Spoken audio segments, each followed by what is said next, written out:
Dicció catalana és una assignatura que es fa pels alumnes de primer, on el que fem és ensenyar el català estàndard o central, que és el català dels mitjans audiovisuals, cinema, teatre i televisió.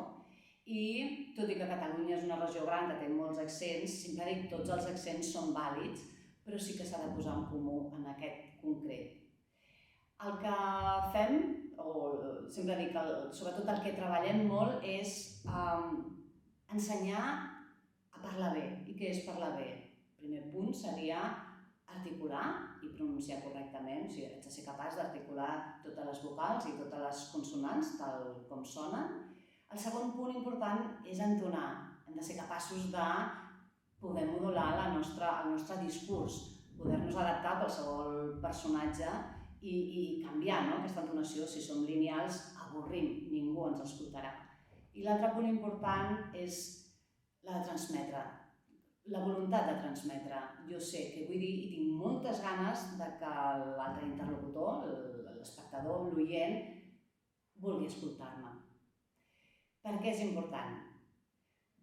Perquè l'alumne ha de ser conscient de que el primer punt de partida és que se t'entengui. Has d'articular, has de pronunciar bé. Sempre ho diem als càstings, o sigui, quan tu arribes a un càsting i et demanen dir un text, has de tenir la feina feta. Se t'ha d'entendre. Si és que si fas una S mal feta o no saps fer la doble L, no perdran el temps en tu per ensenyar-te. Has de venir amb això ja fet.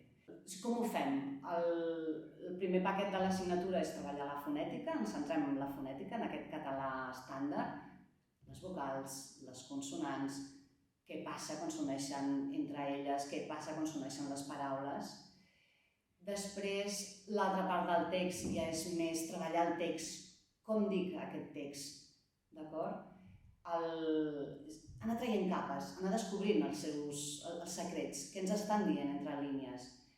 I l'última part del curs és treballar sobre el vers com aquesta idea que tenim que és un text antic, que és una manera molt diferent de dir, molt declamat i no té per què ser així. Anem a buscar una manera orgànica de dir vers, anem a particularitzar bé aquestes paraules, aquesta idea.